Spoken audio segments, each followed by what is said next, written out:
Alright. So another topic, ang atong sugutan, percentage. Practice karon ako mo idea kung say percentage.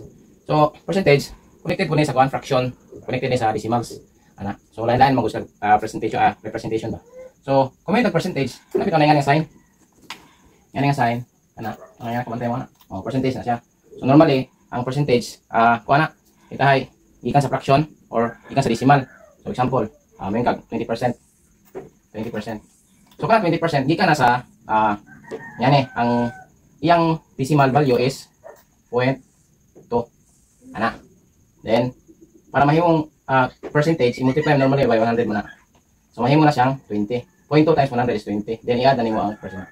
So meaning man gud sa percent is over 100. So number over 100. For example kana kini mo kung 0.20 is 20 over 100. So kana mo na 0.2. Then multiply nimo ng 100, balik na ang percentage, mahimo ng 20%. So yan na siya. Sa percentage natin gitawag og kuan, kanay lang gitawag og natay notes. Udi ba? So na percentage part of base. For example no, may tag 5% of 20 is 1. Kining percent kanay nga part mo na percentage. Kani 20 mo na base. Nya, kaning 1 mo na part. Subot pasabot. Kung ang part divided by base times mo 100 mo na percentage ato na balihon. So may kag 1 divide 20 times 100 mugawas na 5%. 5%. Okay? So ingana na siya. So ang percentage na sa ito ka part. So base part of percentage mismo. So katong gi-present nato kanini makita ninyo fraction di ba? So ug imong i-fraction ang part of base then multiply mo 100 gawas na percentage. Karon kung ang part of base sa imong then din mo multiply 100 ang magawas ana is decimal. So mo tayong giyon ganina, kining percentage decimal ug fraction connected na sila mura bag ang line of representation. So natay gitawag og percent difference. So percent difference. So unsa ni siya? Percent difference. Kani nani formula. So formula ana is kung na kay duha ka number, kita ay duha ka number A, atong ibutang nga A or B. So A minus B over average ana duha.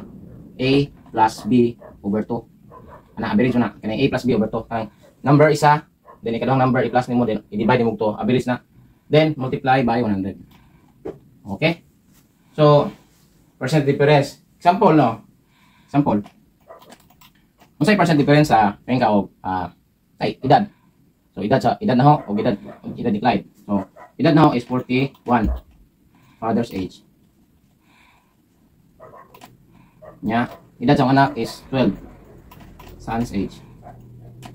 Then ato pang taon ang percent difference. So may tabuan na percent difference equals ang A nato na 41. 41 minus 12 over 41 plus 12 over 2 then times 100. So 41 plus 12 so 26.5 which is 5 29 so 29 divided by 29 divided by 26.5 times 100. So natay 29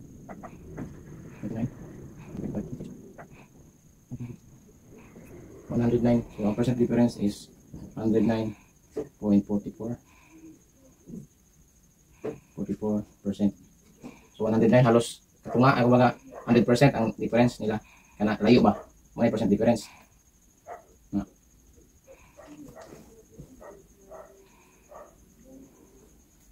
So kung layo kayo ang number, ang usually magawas ng percentage is mga 100 to 100 basta layo ang diferensya. Muna siya. Then okay, so another interesting topic sa percentage, kining gitawag nila percent increase o percent decrease.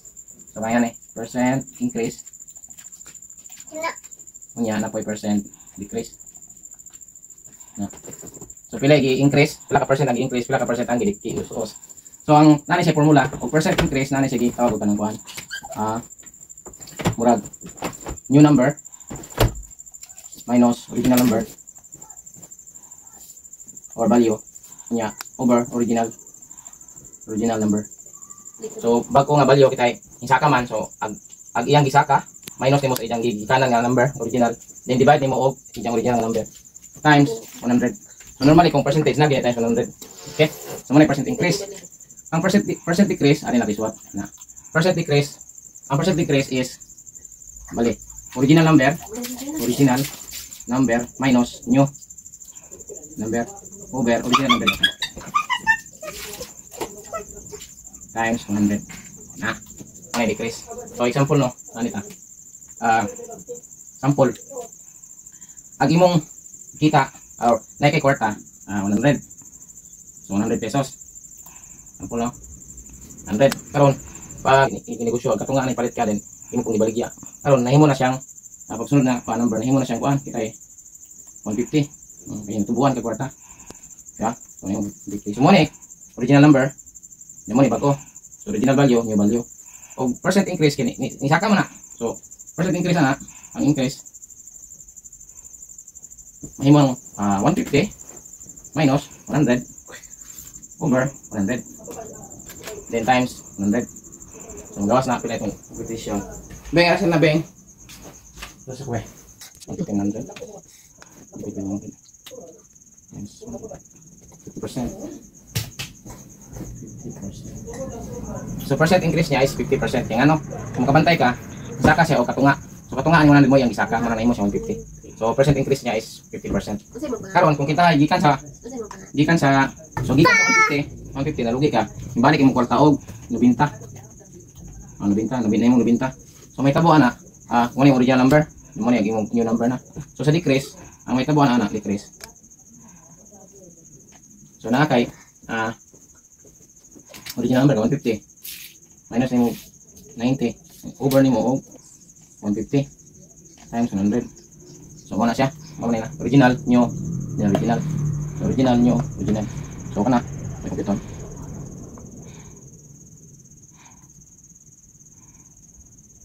So ako na itawag nila 40% decrease.